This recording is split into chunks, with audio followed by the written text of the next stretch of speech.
Okay, here we go. Rule the first. No, I'm just kidding. Question the first. And I just want you to be honest with me. If you could kill anybody and get away with it, like off with their head, Queen styles, just one person, who would it be?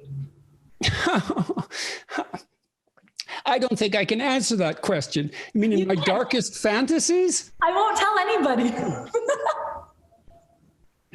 I have no idea how to answer that, Nicole. That's a lie. I can see you thinking of someone in your head, but that's okay. We'll skip to the second question. I had a feeling. Okay. How do you like your steak cooked? Medium rare to medium. Barbecued. Barbecue specifically. Well, Okay. it's best barbecued. I And I have a barbecue in the backyard and use it all the time. Are you a good barbecuer? Yes. Okay. And I watch the meat very carefully, and I don't let it flame up and cover it with charcoal and dirt and that horrible oily grit you get sometimes in a barbecue. And I worked in lots of restaurants, and I miss cooking because I eat so little now. It's just meat still, but I'm careful with the meat. I'm not that good. I got my dad a tomahawk steak last year for Father's Day, and it flamed all the way up the barbecue up the side of the house. Right. Well, yeah, that's generally not good. You don't want your barbecue incinerated or cremated. That's a whole different thing. Right. I agree. Okay. Next question. Can I eat steak with you sometime? Anytime you're near. Yeah. All right. I feel like I'm winning this interview already. Once restaurants open again, or I could barbecue you one. Would you barbecue me a steak? I suspect I probably would. Yes. I suspect that would be fucking awesome. Okay. I'm a fan. I'm sweating. I have been around A-list celebrities. I've been at the Emmys. I've been around all these rock stars and all these crazy people. And everyone asks me who the one person is that I would fangirl over. And I always say it's Jordan Peterson. So I'm having like a hard time right now. I'm sorry if it's awkward for you. You should have that professionally evaluated, I would say. Not the sweating, the fangirling, yes. Yeah, aren't you a professional? Evaluate that quickly. For me, I'm just going to evaluate it as flattering and assume that you're credible in your evaluations. I feel that I am. It's based on listening to your own stuff. So yeah, I think it's pretty good. Do you know what a MILF is? Yes. Okay, we don't have to say it out loud. So then you know what a DILF is. A DILF? Yeah. I think I can guess. Okay, you're pretty smart, so I'm sure you got it. So you're being, people say that you're kind of in like that silver fox range. Do you know what a silver fox is? It's preferable to dead fox or senile fox. Yeah, well, it's more of like the George Clooney, like hot older man who's intelligent and awesome. You get put in that range a lot, and I totally get it. Not trying to flirt with Michaela's dad because that's weird, but I'm just. Yeah, I'll bring her in on this and sick her on you. No, that's weird. Michaela's my friend. That would be so strange. But how does it feel to be put as like an intellectual, like sexual superhero in that way? Like you get put in like that category. Well, I can't say that I've dwelled on that. Intellectual sex symbol status, Jordan Peterson. Has that ever occurred to you? Not consciously, let's say. Look, I can tell you one. Okay, I'll tell you. Yeah, tell me. Okay. Omega Watches contacted me 2 years ago, and they asked me to be a spokesperson. And at the same time, they had Craig Daniels. It's Craig Daniels, right? He's James Bond. Daniel Craig, yeah. Sorry. Yep. Daniel That's Craig. Okay. Opposite day. And I thought, yeah, that would be cool. That got me. I thought it would be something I'd never imagined, but to be on a billboard for Omega Watches when Daniel Craig is also their spokesperson, yes, that was very flattering. And I was very, very tempted to do it. I didn't. Why did you do it? Well, there was a variety of reasons. I wasn't sure it was appropriate. There was a fun element to it, and it was really attractive for that reason. And there was a surreal element to it because it wasn't something I expected at all. And but I felt that I was ambivalent about it, I suppose. And it's funny because I actually own an Omega watch now. I got it as a present, and I have 3 or 4 watches, but I wear this one and I like it. So, and it's interesting to me that I wear it because I didn't expect to, but I feel like you overthought your way out of that awesome opportunity. Well, a lot of other things were happening at the same time too that would have complicated it. So it wasn't a straightforward decision, but it was something I was very tempted to do it. It was very flattering and very unexpected. And so would you do it now? You know, it's very difficult to say, but I would probably come to the same decision. I would be a little more tempted to do it now because I actually have an Omega watch and I actually wear it and like it. Whereas before I wasn't familiar with the brand, and I'm not averse to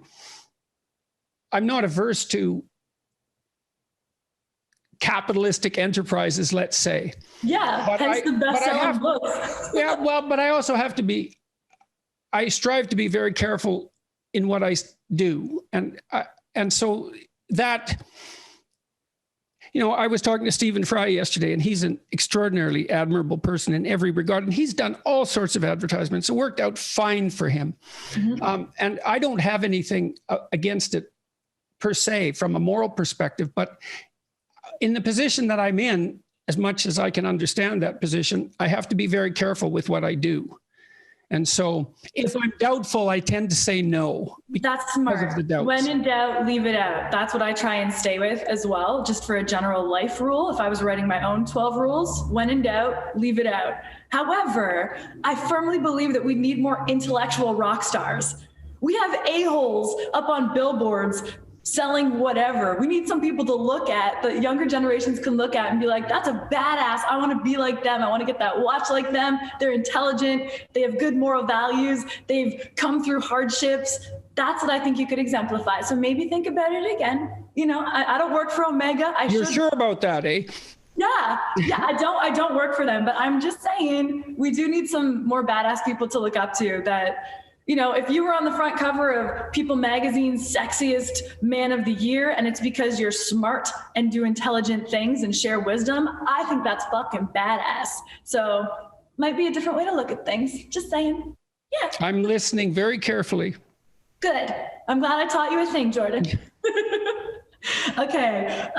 Did I ask you that one? Oh. You know, there's something about what you said that's right. Like I was talking to, say that again for all the guys I used to date. Jocko Willink 2 weeks ago, and I'm going to release a podcast with him soon. And it was a really fun conversation. And he is this, you know, monstrous character, unbelievably physically intimidating and strong, and also that psychologically and characterologically. And we had a very intense discussion about literacy, and he's the perfect person to have a credible, intense discussion of literacy. And he really insisted on it. He told me that he got an English degree, and I kind of skipped over it and in the conversation. And he said, I'm surprised that you didn't point out the surprising element of me pursuing an English degree after I had been in the Navy SEALs.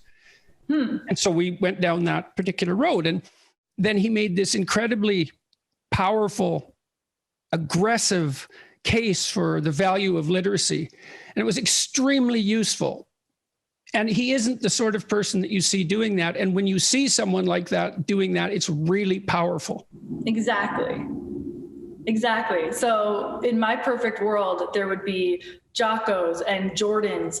Those are the people that I would love to see on the billboards, instead of just some singer who can hit some notes singing someone else's song that wrote it, who's actually the intelligent musician behind it, but they're not cute enough to promote the single. So they got some singer guy to do it. And now he's on the cover of the magazines, he's selling the watches, and this is who society looks up to. There's another element of this that's worth talking about, I think, too, is that I've been thinking a lot about the idea of casual contempt. Go on. When I watch people fail, one of the ways that they fail is by being casually contemptuous of something. So they don't know anything about it and they're not good at it. But instead of noting that their own inadequacy and noting that there's an opportunity there and that the people who are pursuing it actually know something, they get casually contemptuous of it, dismiss it, and then they can't. And so here's some places I've seen that. Yep. So college professors are casually contemptuous of business people. Okay. Or the people and there's jealousy in there and there's envy, but there's also this disdain for their domain of expertise, let's say, and maybe some anti-capitalism mixed in just for good moral measure. But the business people are frequently contemptuous of academics because they're in their ivory tower and they're protected and they have a secure job and all they have to do is lecture, 2 courses a week. And how easy is that? So they're each casually contemptuous, and then they can't learn from each other. And so that means the academics, for example, and then within business, maybe you'll have the engineers and they'll be casually contemptuous of the sales and marketing people, and they're casually contemptuous of the engineers. And it's not helpful at all. And so I'm not contemptuous of sales and marketing. And I'm not contemptuous of advertising, because sales and marketing and advertising are all forms of communication. Yes. And you should get good at them. And then you can communicate. And if you have ideas, you need to communicate them. And if you're no good at sales and marketing, let's say, then you're no good at communicating. So what you're saying is you're going to do the Omega ad. It does kind of come back to that, doesn't it? Myself in comedy, I ended up in the marketing and advertising world because I could convey messages better than brands could, because they were coming from it at sales. And I came to it as, what are we giving the audience? Entertainment, edutainment, advertainment. Make them laugh, make them feel something, connect to their lives, and then they'll want our products or services. And all these suits couldn't get that. So the little blonde girl, when I was 22, had to go into the Molson office and explain it to them and say, stop being so inauthentic. Let's actually give people a dope ass party and bring in their best artists. Okay, so you mixed 2 things there. You said, stop being so inauthentic. Yeah. And let's be, so how do those 2 things go together? The authenticity and the entertainment, how do you see that operating together? I believe when you invite people over to your house, you want them to have a great time. You want to put on a great event, party, dinner party, whatever. That's hospitality. Hospitality. Yeah, okay. That's what advertising is missing, and marketing. You should genuinely want to entertain and provide value to your audience with entertainment, edutainment, or just having a good time if you're throwing a big party or whatever for Molson, for Nike, whoever it is. Okay, and where's the authenticity piece in that, as far as you're concerned? Actually caring about people. Actually caring. Yeah, that it actually matters to you. Yeah, because if they're just a number and they're just a dollar, you don't give a shit. But if you actually care about providing something awesome and an awesome experience and building a community, even though it's buzzwords now, around your people, they're going to feel that and they're going to keep coming back to buy your product, or they're going to at least tell someone else to get your product. And I think people feel the same way about you. You provide an experience. You're a badass renegade in these interviews around the world. You stick to your guns.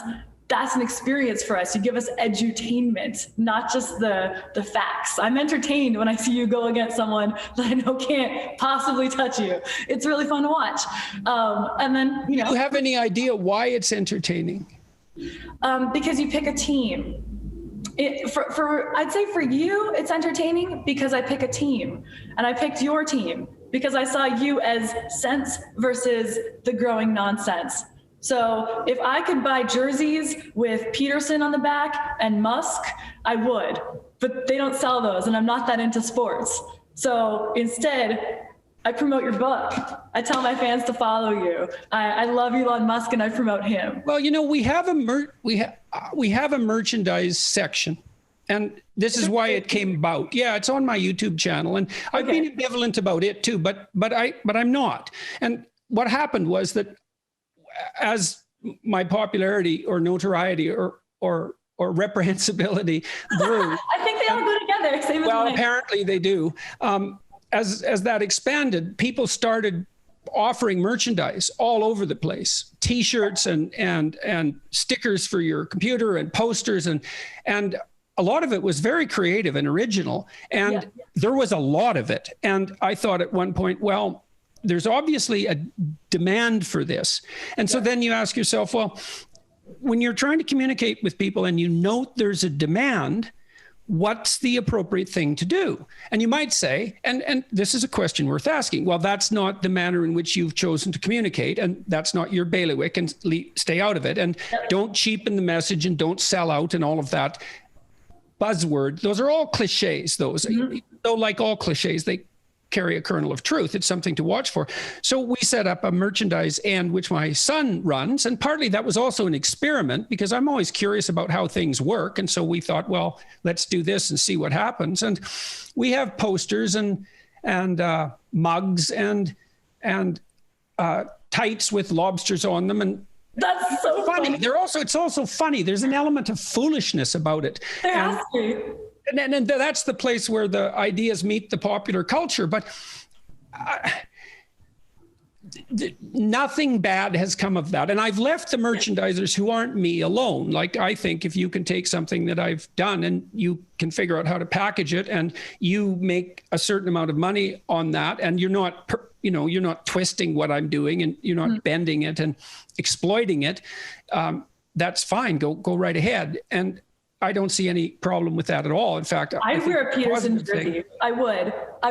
If there was a jersey, like an actual sports jersey, it said Peterson. If there was like an intellectual league that we could almost have our teams and wear those jerseys, I would totally do it. That'd be fun. But at the same time, for years, I didn't have merch that said Nicole Arbour on it because I think one part I thought it was pompous and one part I was almost insecure about selling stuff with well, that's exactly what I'm talking about, is that casual. So with you, it wasn't so much casual contempt. It was maybe lack of confidence.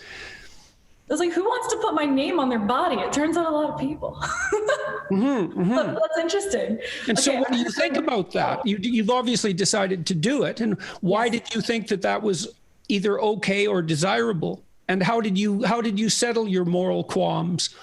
Well, I went back to quality and giving them that hospitality experience. If people want to cheer for me and be on my team, my whole thing is go team. That's my mantra. That's what my fans are. I don't have fans. I have a team, and I can cheer for you. I don't have fans either. I have viewers and listeners and watchers and readers. Yes. I don't have fans. Yes. And I don't want fans. I like walking down the street and running into people who enjoy what I do, and they just want to have a conversation. They don't always just want to scream. I'll fangirl for you, and you need to let me have my moment because it's the only one I'll do. But in general, I can cheer for you because I'm awesome too. I want everyone who follows me to be successful. I don't want to be put up on some strange pedestal. I want it to all be friends I haven't met yet. And if my friends want to wear a shirt with one of my slogans on it because it makes them feel like a badass, let's do it. If it makes them feel awesome, let's do that. If they want to buy the lipstick that I always wear because that's them being part of my team, let's do it. I've just reached the point where I'm like, however you want to cheer for me and be part of this team, I'm going to help you do that. So we're also looking really hard at the whole social media universe. And this is, again, a sales and marketing issue in some sense, but really it's a communication issue. It turns out, and you probably know this already, that one of the things that makes video really different than text is that you can cut video into very small sections and it still works. It's like it's as if you could sell a book by the sentence. And there's all these forums that have popped up, Instagram and TikTok, that focus on video lengths of a video of a certain length. Well, and that's also a communication mode. Well, and Twitter, of course, was famous for 140 characters. You get these weird limitations that produce all these opportunities. And so we're actively going through my current interviews and my back catalog, finding 1-minute pieces, 2-minute pieces, 5-minute pieces. And of course, people are doing this all by themselves, because I saw at one point, and I think this is still happening, that about 200 videos a day are being made and posted up on YouTube from my video content. That's awesome. Not my team, but people just doing that. And so, so that's also an interesting, in the classic hero mythology, which I think classic hero stories are reflections of optimal human behavior. The hero goes out into the unknown, or fights a tyrant. Those are the two main themes. Goes into the unknown and comes back with something of value, like the Hobbit going off to fight the dragon and coming back with the gold. But that's only half of the hero story. The other half is the distribution of what's been found to the community. So it's productivity and generosity. That's one way of thinking about it. Or it's exploration and finding the treasure, but then sharing it and hopefully sharing it so that it grows. And the communication part is just as important as the exploration and discovery part. And if you have casual contempt for the communication forms, then you can't communicate. And it's a really bad time to have that casual contempt because all these new communication forms are emerging at a breathtaking pace. Is it fair to say you maybe had some of that casual contempt for social media at the beginning, but now you guys are more getting into it? No, I don't think so. I think there's a reason for that. So I have a product. Before I became well known, I produced this software to help people write about their lives, to write about their past and their present and their future. It's the self-authoring program. And I believed when I first made my first products that if you made a good product, it would sell itself. So I figured the product problem was 95% of the problem. But after trying to sell various things, especially to corporations, for like 10 years with really no success, and I mean zero, I realized that product is like 5 to 15% of the problem, and sales and marketing, which is communication, is 85%. And I lost any contempt I had for sales and marketing right then because I realized it was unbelievably difficult and absolutely necessary. And when you're creating a product, you should actually be talking to your market continually during the process of product generation to make sure that you're producing something that people want. So by the time Sorry, go ahead. I ask my audience as we go, like, what designs do you want? What slogans do you want? What would you like this to be? I ask them as we go so that by the time I get there, I'm delivering something they already wanted. There's no reason to Right. Well, yes. And test it as I go, you know? Exactly. Well, that stops you from producing something that really works, but has no it has no ecosystem to live in. Yes. And that's deadly. And so I learned all these things, luckily, and it was very difficult to learn them. It really took me 10 years of failing to learn these things. By the time all this came along, especially after I had experimented with YouTube, because when I started putting my videos up on YouTube, it was a place for cat videos, essentially. So, and so it was easy to it was amateurish and it was just getting going, and it was before it was bought by Google, and no one knew what to make of it, and most of it was cat videos. Love a good cat video. Yeah, well, everyone likes a good cat video, and they're warm and touching and funny and all of that, so fine. But I started to experiment with YouTube, and then I started to understand what it was, and I still haven't really understood what it is because it's a revolutionary technology, video on demand. Everyone's now a TV producer if they want to be, and there's no barrier to publication, and there's no administration, there's no bureaucracy, there's infinite bandwidth, there's the possibility of dialogues with your audience. Like I saw this, one thing I had was released on I think it was TikTok, but I might be wrong. I think you can do these things called duets on TikTok. Yes. So someone will post. Oh my gosh, we should do a duet on TikTok. I'm just saying, but go ahead. Well, I just found out about them, but they're part of a conversation with the audience. So Michaela and I were talking about this finding that for every 15 points a woman's IQ goes up over 100, she has 35% less chance of being married. And the reverse is true for men. I was going to talk to you about this because Michaela and I have discussed this as well. And I tried to push back on her. I'm like, no, because my IQ is doing quite well. I'll say it that way. And the dating stuff, I've found it hard because I have dated people who are very intellectual and maybe, in the looks area, they're not what someone would expect me to be with. And they eventually get upset with the way I look, or that people say, you guys don't match together. Like, I don't get it. He must have money or something. But they were an intellectual match for me. And then when I kind of dumbed down to date someone else, I end up getting bored really easily. So yeah, do I have any hope, Jordan? Can you introduce me to someone? Well, I can't, there's no one I can think of that I can introduce you to, but I've worked with women who have expressed exactly the same issues that you've just expressed. And so the duet issue, well, let's get back to that issue. We will, but the duet issue was interesting because Michaela and I were discussing it. It was only about a 30-second clip or a minute on TikTok, I believe. Yeah. And then there were all these duets of women watching this and responding. And I thought, well, that's so cool. You know, you think, well, that's trivial, but it's not. It's not trivial because all of a sudden video has become something that enables a dialogue. And for my entire life, video was a one-way street, right? It was the television station out to the consumer. But now it's a dialogue. And so it's awesome. These technological revolutions are masked by their apparent triviality, but they're not trivial. They're fundamental. They're fundamentally revolutionary. And so we're attending to all these social media forms and trying to master them because they're very sophisticated modes of communication. And if you have casual contempt, so because we thought through some of the things that you're talking about, you're talking about, intellectual as sports hero, rock star, all of that. It's like, well, how about ideas that are advertisements? Yes, I see. Maybe I can teach someone something in 30 seconds. Yeah. So fine. Then there's the 30-second niche on TikTok, because is anyone making 1-minute idea videos? And the answer to that is essentially no. Mm-hmm. They're creative. They're and maybe there may be many people that I don't want to see you twerk, but no offense, but I would. Right. Like well, yes. Yeah. I don't want to see that either. Definitely. Yeah, I don't know who does. Well, maybe there's a niche. Maybe they're on TikTok. There's undoubtedly a group out there who would like that too much, because out there is a group that likes anything too much.